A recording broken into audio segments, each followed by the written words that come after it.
Почитувани граѓани, почитувани медиуми, почитувани пратеници, почитуван заменик министер, ова е една добра можност при овој амандман да поразговараме за даночната реформа која што владата во која што сте вие члени ја предлага, заради тоа што сметаме дека е многу несериозно да се предлага даночна реформа на еден месец пред завршување на годината, односно од моментот кога таа треба да важи од 1.1.2023 година, никој во државата да не знае што ќе содржи таа реформа.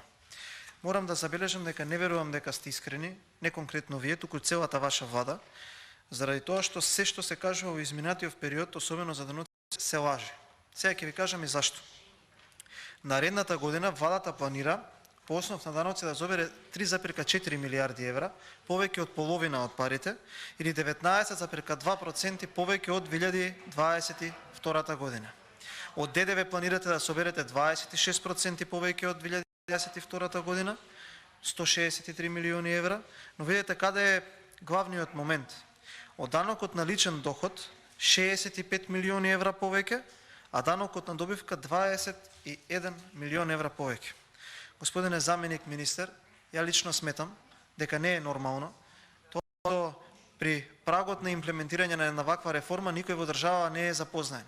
Каде е основниот контрибутор за економска стабилност, а тоа е економска предвидливост. Како да знаат предпријатијата какви даноци ќе плаќаат за да може да ги планираат сопствените буџети. Зошто директорката на управата за јавни приходи вели во наредната година даноците наместо 70% од приходите ќе бидат 74% од приходите. Тоа е една многу сериозна сума на средства. Тие 4% можеби на некого му изгледаат малку, но се навистина многу широк појас на средства кои што ќе треба да се соберат.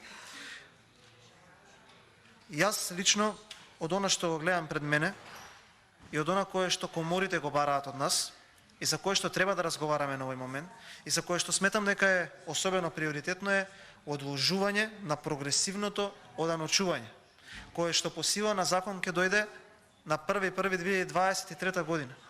Ако тоа е барање на коморите, ако еднаш во владењето на СДСМ и ДУИ во овие 6 години било имплементирано, па било одложено, и за тоа бил сменет Тевдовски, заради тоа што во тој момент ќе ве потсетам, сите оние кои што имаа високи приноси, почнаа да ги селат бизнисите.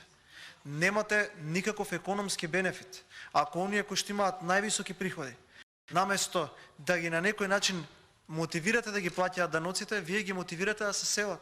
Земете ги податоците во Министерството за финансии, во моментите кога беше прогресивното оданочување на сила, колку фирми се преселија во Косово, Бугарија, Србија или во другите земји околу нас.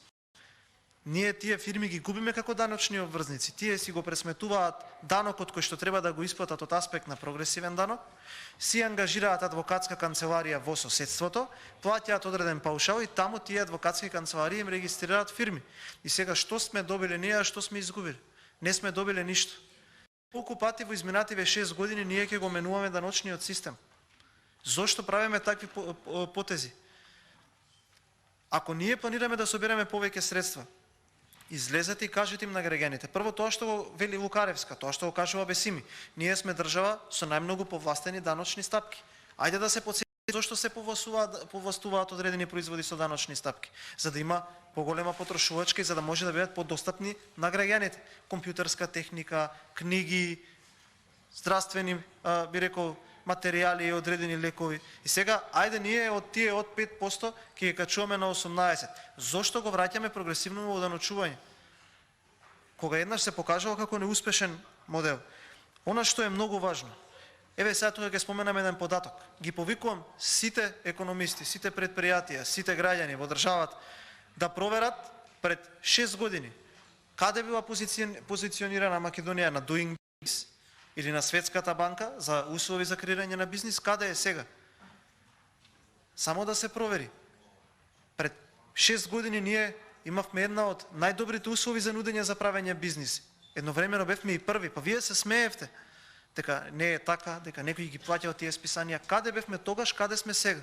Која економска предвидливост ќе им дадете на предпријатијата, на стопанството, кој што и така го изрушивте? И тука сакам да им се обратам на коморите. Почитувани контрибутори на општеството, вие кои што давате плата, вие кои што плаќате даноци, Вие кои што креирате работни места, ова пред мене е амандман со кој што ние бараме да се одложи прогресивното доначување. И не само да се одложи, туку да се врати и да се почитува рамниот данок и да се работи на постепено негово намалување. Затоа што во секоја економска логика е јасно дека доколку правите одредени мерки, одредени реформи, без при тоа да ги исконсултирате оние кои што се најголеми корисници на истото или опфатени од истото, вие имате даночна евазија. Зашто да правиме даночна евазија кога можеме да седнеме со коморите, да се договориме, да не правиме богата држава, а узучено стопанство или сиромашни граѓани, туку да ја свртиме пирамидата обратно. Зошто да има повеќе приходи државата, кога гледаме дека таквата потреба не носи на нешто добро, ниту па нешто во изминативе 6 години се направило. Ајде тие пари да ги оставиме кај компаниите, да плаќаат повеќе давачки, да се посигурни, да се постабилни, да даваат повисоки плати, да вработуваат повеќе луѓе, наместо да им ги прибираме средствата за кои што и така знаеме дека по 3 или 4, 5 месеци заради притисок од истата таа јавност ќе мора да овие реформи да се повлекуваме.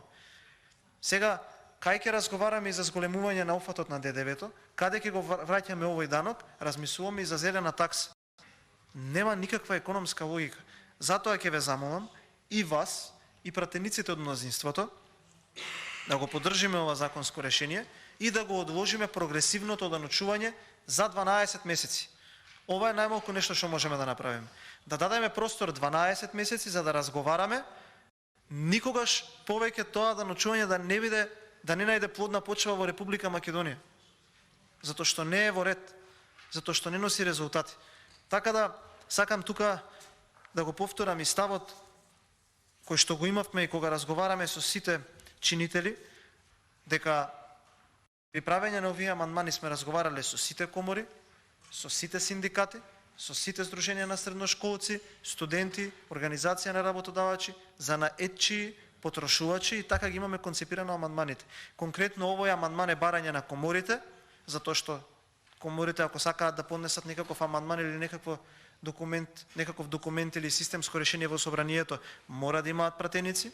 Имаше јавно соопштение кон пратеничките групи, кон сите 120 пратеници, ова да не се дозволи, ние го подпишавме, го доставивме и со тоа самото ваше гласање против не е гласање против амандманот на ВМРО ДПМН или на Бојан, Бране, Дафи, на Ане, туку е против барањето на стопанските комори. Ви благодарам.